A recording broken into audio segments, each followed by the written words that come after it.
Students நம்ம இந்த வீடியோவில் 8th சோஷியலுக்கான ஃபஸ்ட் டைம் 10 பெஸ்ட்டோட ஒரிஜினல் கொஸ்டின் பேப்பர் மாடல் தான் பார்க்குறோம். ஸோ வீடியோ வந்து ஃபுல்லாக பார்த்துட்டு இந்த கொஸ்டின் பேப்பரில் இருக்கக்கூடிய எல்லா கொஸ்டினும் படிச்சுட்டு போங்க. இது பல கேள்விகள் நிச்சயமாக நடக்க இருக்கும் தேர்வில் பல மாவட்டத்தில் உள்ள மாணவர்களுக்கு வர வாய்ப்பு இருக்குது. எல்லாத்தையும் பார்த்துட்டு போங்க. இதே மாதிரி அடுத்த சப்ஜெக்ட்ஸ்க்கான important notes, guides, question papers எல்லாம் நம்ம சேனல் தொடர்ந்து போகிறோம். ஸோ அதெல்லாம் மிஸ் பண்ண தெரிஞ்சுக்க நீங்கள் இப்போ நம்ம சேனல் ஃபஸ்ட் டைம் பார்க்கணும் சப்ஸ்கிரைப் பண்ணிட்டு இந்த வீடியோவை உங்கள் ஃப்ரெண்ட்ஸ்க்கு ஷேர் பண்ணிவிட்டு இந்த வீடியோக்கு லைக் பண்ணுறேங்க. சரி வாங்க ஸ்டூடெண்ட்ஸ் டேட்டா வீடியோக்குள்ளே போயிடலாம். ஸோ ஃபஸ்ட்டு வந்து பார்த்தீங்கன்னா சரியான விடையை தேர்ந்தெடுக்கப்பா. ஃபஸ்ட் ஒன் 1453 ஆண்டு கான்ஸ்டன்டினோப்பிள் யாரால் கைப்பற்றப்பட்டது? செகண்ட் ஒன் இந்தியாவில் ஆங்கிலேயர்கள் கட்டிய முதல் கோட்டை எது? தேர்ட் ஒன் பிளாசி போர் நடைபெற்ற ஆண்டு டேஷ் ஆகும்.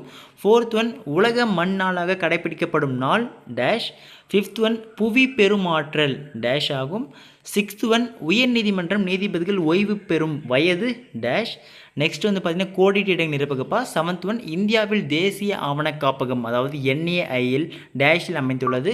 எயித் ஒன் பிரெஞ்சு கிழக்கிந்திய நிறுவனம் டேஷ் என்பவரால் நிறுவப்பட்டது. நைன்த் ஒன் அலிநகர் உடன்படிக்கை கையெழுத்திடப்பட்ட ஆண்டு டேஷ் ஆகும். 10th ஒன் டேஷ் பாறை முதன்மை பாறை என்று அழைக்கப்படுகிறது. 11th ஒன் வானிலையை பற்றிய அறிவியல் ஆய்வு டேஷ் ஆகும். 12th ஒன் ஆளுநரின் பதவிக்காலம் டேஷ் ஆண்டுகள் ஆகும். ஓகேங்களா? ஓகே ஸ்டூடெண்ட்ஸ், மேலே இருக்கக்கூடிய 1 மார்க்ஸில் ஆன்சர் வேணும் அப்படின்னு நினச்சின்னு கமெண்ட் செக்ஷனில் ஆன்சர் கேளுங்க. அதுக்கு நான் ஆன்சர் பின் பண்ணி வச்சிருக்கேன் கமெண்ட்டில். ஸோ நெக்ஸ்ட்டு பொறுத்த வரைக்கும் இந்த பக்கம் ஆளுநர், முதலமைச்சர், சட்டமன்ற பேரவை, சட்டமன்ற மேலவை, இந்த பக்கம் கீழவை, பெயரளவு தலைவர், மேலவை, உண்மையான தலைவர். ஓகேங்களா? ஸோ இதுக்கப்புறம் நெக்ஸ்ட் வந்து பின்வரும் வினாக்களுக்கு எவையேனும் 7 வினாக்கள் மட்டும் விடையளித்தால் போதும். ஸோ 14th ஆவணக காப்பங்கள் பற்றி சிறுகுறிப்பு வரைக. 15th இளவரசர் ஹென்றி மாலுமி ஹென்றி என ஏன் அழைக்கப்படுகிறார்? 16th இருட்டறை துயர சம்பவம் பற்றி குறிப்பு வரைக. Black hole ட்ராஜடிப்பா. 17th மூன்றாம் மராத்திய போரின் விளைவுகள் யாவை? 18th பாறைகள் வரையறு. 19th மண்ணின் வகைகளை கூறுக. 20 சம அளவு கோடுகள் ஐசோலைன்ஸ் என்றால் என்ன?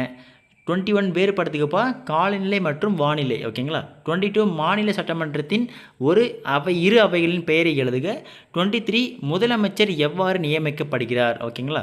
ஸோ இதுக்கப்புறம் நெக்ஸ்ட் வந்து பார்த்தீங்கன்னா பின்வரும் வினாக்களுக்கு எவையும் 3 வினாக்கள் மட்டும் விடையளித்தால் போதும். ஸோ 5 மார்க்ஸ் தான் பார்க்க போகிறோம். அதுக்கு முன்னாடி நம்ம பசங்க ஒரு முக்கியமான சந்தேகம் வரும், அதை மட்டும் கிளியர் பண்ணிட்டு போயிடுறேன். என்னென்னா அதாவது ப்ரோ நடக்க போகிற எக்ஸாமுக்கு இந்த ஒரு கொஸ்டின் பேப்பர் மட்டும் படித்தா போதுமா, இது மட்டும் தான் வருமா அப்படின்னு கேட்டிங்கன்னா தெளிவாக சொல்லியிருப்பேன். இந்த கொஸ்டின் பேப்பரை பொறுத்த வரைக்கும் 1லேருந்து 4 மாவட்டம், ஒரு 5 மாவட்டம் கிட்டத்தட்ட. ஓகேங்களா? அவங்களுக்கு இது அப்படியே வந்துடலாம். மற்ற மாவட்டத்தில் உள்ள மாணவர்களுக்கு இதிலிருந்து ஒரு சில கேள்விகள் முதல் பல கேள்விகள் வரலாம். ஸோ அதனால் இந்த ஒரு கொஸ்டின் பேப்பர் ஒரு இம்பார்ட்டன்ட் கொஸ்டின் பேப்பராக வச்சுட்டு இதில் இருக்கக்கூடிய எல்லா கொஸ்டினும் பக்காவாக படிச்சுட்டு போயிருங்க. சரிங்களா? ஸோ இப்போ நெக்ஸ்ட் 24 வந்து பார்த்தீங்கன்னா நவீன இந்தியாவின் வரலாற்று ஆதாரங்களை பற்றி குறிப்பிடுக. வெரி வெரி இம்பார்ட்டன்ட் கொஸ்டின்ப்பா, இதையும் படிச்சுட்டு போங்க. 25 4ஆம் ஆங்கில மைசூர் போர் பற்றி எழுதுக. 26 மண்ணடுக்குள் பற்றிய விவரிக்கவும். 27 காற்றையும் அதன் வகைகளையும் பற்றி விவரி. 28 மாநில சட்டமன்றத்தின் அதிகாரங்கள் மற்றும் பணிகளை விவரி. ஓகேங்களா? ஸோ இதுக்கப்புறம் நெக்ஸ்ட்டுப்பா கீழ்கண்ட இடங்களை அதாவது வரைபடத்தில் குறிக்க வேண்டும். ஸோ கள்ளிக்கோட்டை, கொச்சின், மதராஸ், கல்கத்தா, சூரத். ஓகேங்களா? ஓகே ஸ்டூடெண்ட்ஸ், இதில் இருக்கக்கூடிய அனைத்து கேள்விகள் நன்றாக படித்துக் கொள்ளுங்கள். இது பல கேள்விகள் நிச்சயமாக நடக்க இருக்கும் தேர்வில் பல மாவட்டத்தில் உள்ள மாணவர்கள் வர வாய்ப்பு இருக்குது. எல்லாத்தையும் பார்த்துட்டு போங்க. இதே மாதிரி தொடர்ச்சியான வீடியோக்கள் நம்ம மாணவர்கள் அப்லோட் பண்ண போகிறோம். ஸோ அதெல்லாம் மிஸ் பண்ண தெரிஞ்சுக்க நீங்கள் இப்போ தான் நம்ம சேனல் ஃபஸ்ட் டைம் பார்க்கணும் சப்ஸ்கிரைப் பண்ணிட்டு இந்த வீடியோ உங்கள் ஃப்ரெண்ட்ஸ் ஷேர் பண்ணி விட்டுருங்க. அடுத்து தொடர்ந்து பார்க்கலாம்ப்பா, மிஸ் பண்ணுறாதீங்க. டாடா, பை.